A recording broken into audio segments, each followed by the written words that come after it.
Was Ayn Rand a hypocrite for collecting Social Security? By Dennis Hackethal. People often reject Ayn Rand's ideas uncritically and wholesale for her alleged hypocrisy in accepting Social Security. They do this even when you point out the irrelevance, and even though the hypocrisy itself, if real, wouldn't refute her ideas, only her integrity. For example, there is an article by Open Culture titled "When Ayn Rand Collected Social Security and Medicare After Years of Opposing Benefit Programs." This article accuses Rand of said hypocrisy. It also links to an article by Onkar Gate on the Ayn Rand Institute's website, titled "The Myth About Ayn Rand and Social Security." Gates' article was supposed to clear up the confusion. Rather than address Gates' arguments, Open Culture lazily dismisses them as quote-unquote convoluted. Both articles could be better, but make no mistake, the one by Open Culture is much worse. So here's my attempt. Rand collected Social Security toward the end of her life because of lung cancer. Not only were her actions consistent with her philosophy, and not only did she argue for this consistency in print, as Gate points out on both counts, but I should add, she did so a decade before collecting Social Security, as opposed to, say, coming up with an excuse after the fact. Open Culture's opening paragraph reads, "A robust social safety net can benefit both the individuals in a society and the society itself. Free of the fear of total impoverishment and able to meet their basic needs, people have a better opportunity to pursue long-term goals, to invent, create, and innovate." Let's be clear about the nature of this social safety net. Some people are taxed against their will to have their wealth partially redistributed to others, quote-unquote, in need. In other words, bureaucrats steal money from the rich and give it to the poor, Robin Hood style. There is no way to opt out, and even those who are happy to pay taxes cannot be said to consent. So the question arises, if a quote-unquote robust social safety net is such a good idea, why must it be hoisted on everyone by force? Why don't people cooperate voluntarily to create such a safety net?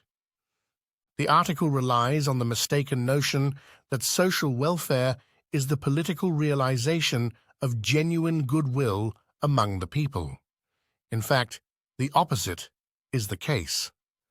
As Rand explains in her essay, The Question of Scholarships, from which Gate also quotes, albeit without giving a source, "It is altruism that has corrupted and perverted human benevolence by regarding the giver as an object of immolation and the receiver as a helplessly miserable object of pity who holds a mortgage on the lives of others, a doctrine which is extremely offensive to both parties, leaving men no choice but the roles of sacrificial victim or moral cannibal. A man of self-esteem can neither offer help nor accept it on such terms." Conversely, Rand was not opposed to genuine help. She writes, "It is morally proper to accept help when it is offered not as a moral duty, but as an act of goodwill and generosity, when the giver can afford it, that is, when it does not involve self-sacrifice on his part, and when it is offered in response to the receiver's virtues, not in response to his flaws, weaknesses, or moral failures, and not on the ground of his need as such." Skipping some, the Open Culture article continues. "There are some, including the acolytes of Ayn Rand, who believe as Rand did, that those who rely on social systems are, to use her ugly term, parasites, and those who amass large amounts of private wealth are heroic supermen." More nuance is required here. Rand did not think that everyone who relies on social systems is a parasite, nor did she think that everyone who is wealthy is heroic. She disliked crony capitalism. In the referenced essay, Rand differentiates clearly and precisely between legitimate and illegitimate recipients of quote-unquote public money. The recipient of a public scholarship is morally justified only so long as he regards it as restitution and opposes all forms of welfare statism. Those who advocate public scholarships have no right to them. Those who oppose them have. If this sounds like a paradox, the fault lies in the moral contradictions of welfare statism, not in its victims. Whenever the welfare state laws offer them some small restitution, the victims should take it. And a bit further down, contrary to open culture's rose-colored account of people having, quote, better opportunity to pursue long-term goals, to invent, create, and innovate, end quote, Rand writes, The anti-collectivists are innocent victims who face an impossible situation. It is welfare statism that has almost destroyed the possibility of working one's way through college. It was difficult but possible some decades ago. Today, it has become a process of close to inhuman torture. There are virtually no part-time jobs that pay enough to support oneself while going to school. The alternative is to hold a full-time job and to attend classes at night, which takes 8 years of unrelenting 12 to 16-hour days for a 4-year college course. If those responsible for such conditions offer the victim a scholarship, his right to take it is incontestable, and it is too pitifully small an amount even to register on the scales of justice, when one considers all the other, the non-material, non-amendable injuries he has suffered. Observe also that things have gotten even worse since, that college graduates often owe tens, if not hundreds of thousands of dollars in student loans. You may say that Rand is only addressing the issue of accepting publicly funded scholarships in particular, but she broadens the context to apply to all kinds of public money.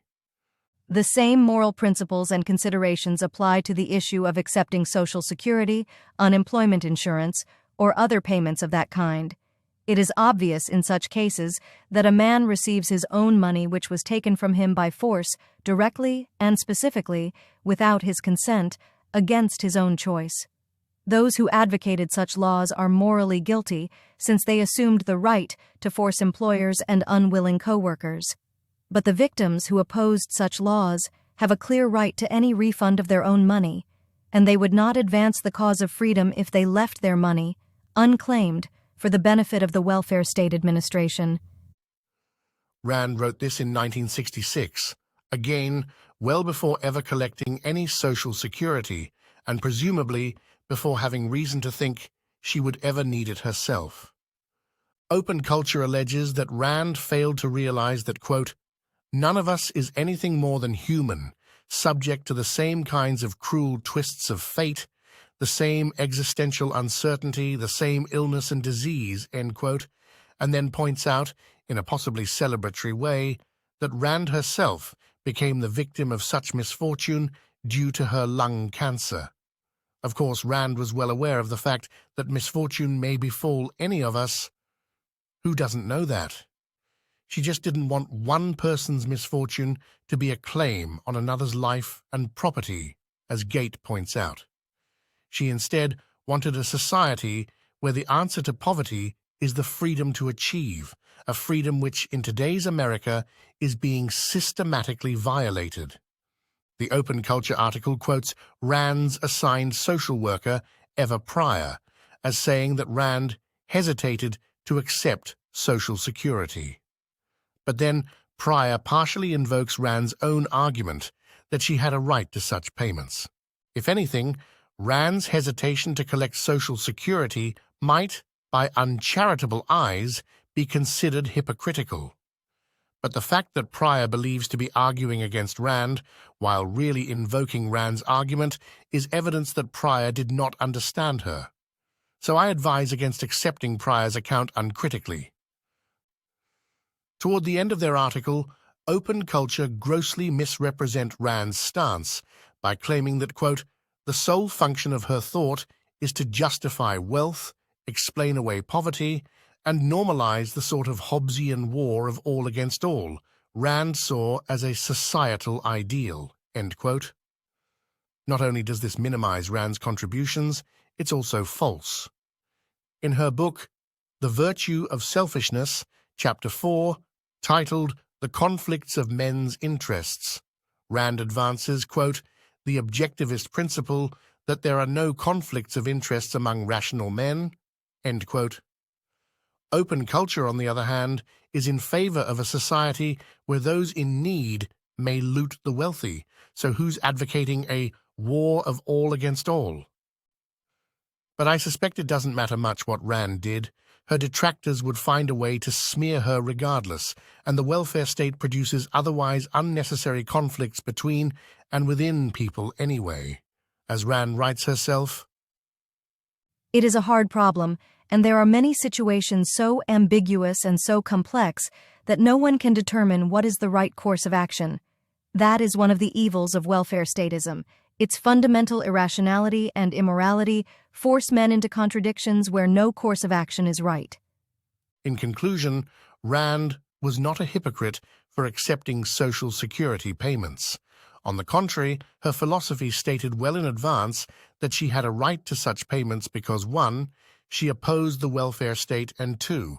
She regarded these payments as restitution.